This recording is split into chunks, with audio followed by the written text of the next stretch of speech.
نماز پڑھنے کا صحیح طریقہ۔ حضرت ابو ہریرہ رضی اللہ تعالیٰ عنہ سے روایت ہے کہ نبی صلی اللہ علیہ وسلم مسجد میں تشریف لائے۔ اس کے بعد ایک شخص آیا اور نماز پڑھنے لگا۔ نماز کے بعد اس نے نبی پاک کو سلام کیا۔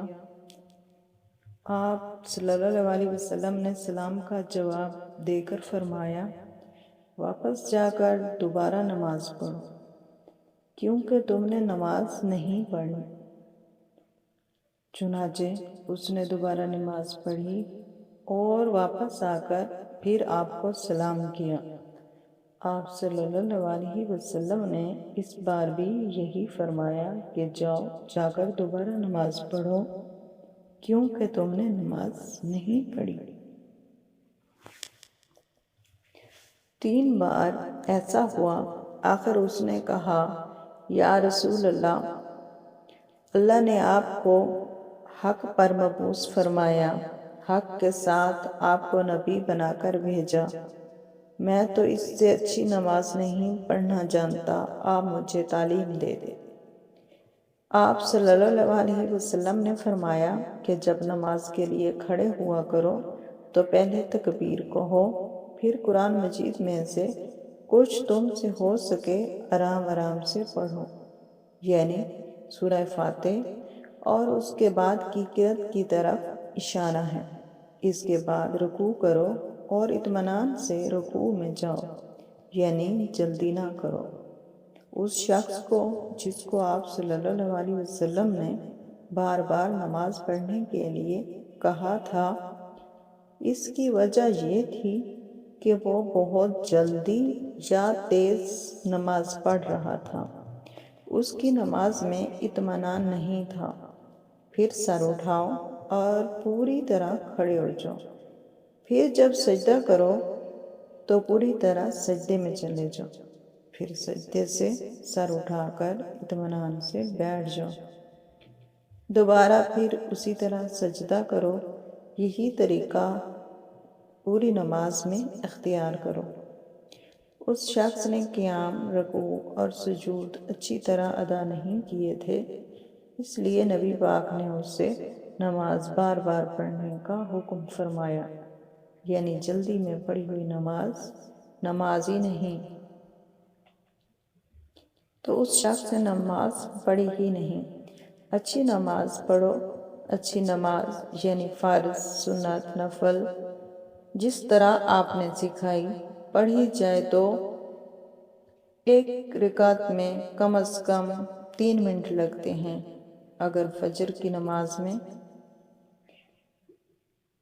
صرف 5 منٹ لگتے ہیں، کیونکہ فجر کی نماز میں زیادہ تر لمبی صورتیں پڑھنا آپ صلی اللہ علیہ وسلم کی عادت مبارکہ تھی۔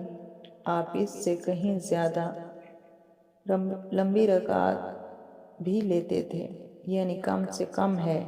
قرآن اور دعاؤں کا ہر لفظ پورا معروف طریقے سے عربی لہجے میں ادا کیجیے۔ بہتر ہوگا کہ ایک نماز بآواز بلند کسی دوسرے کو پڑھ کر سنا دیں، کیونکہ ہم اپنی غلطی خود نہیں پکڑ سکتے، خود نہیں جان سکتے کہ ہم کہاں غلط ہیں۔ ہر نماز یہ سمجھ کر پڑھیں کہ یہ ہماری آخری نماز ہے۔ ہر نماز کو بہترین بنانے کی فکر ہو کہ کوئی نہ کوئی نماز تو آخری ہونی ہے، تو بہتر ہے کہ ہر نماز ایسے پڑھو کہ آخری بھی ہو، اچھی بھی ہو۔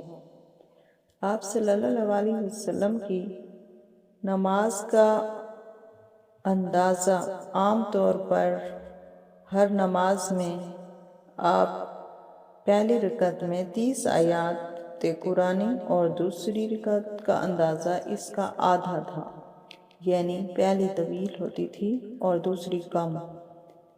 آپ فجر کے وقت کی نماز میں سورہ طور کا پڑھنا بھی ثابت ہوا۔ فجر اور مغرب کی نماز سے معلوم ہوتا ہے کہ مغرب کی نماز بھی بہت جلدی نہیں پڑھنی چاہیے۔ بعض اوقات آپ نے وہ قرأت جو فجر میں کی اور فجر کی قرأت طویل ہوتی ہے تو وہی مغرب میں کی، تو اس سے معلوم ہوا کہ مغرب کی نماز بھی وقت لے کر پڑھنی چاہیے۔ آپ اپنی نماز کا جائزہ احادیث کی روشنی میں ضرور لیا کریں، کیونکہ نماز مسنون طریقے سے نہ پڑھی جائے تو وہ منہ پر مار دی جاتی ہے۔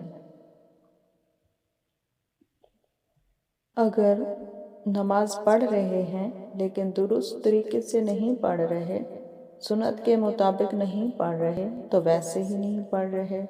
نماز تو وہ ہے جس کا پہلے حساب ہوگا قیامت کے دن۔ جب تک کوئی نماز کے پرچے میں پاس نہیں ہوگا وہ آگے نہیں جا سکے گا۔ یعنی یہ ہمارا ہوم ورک ہے، صرف یہاں کا نہیں بلکہ آخرت کا بھی، جس کے لیے سب کو تیاری کرنی چاہیے۔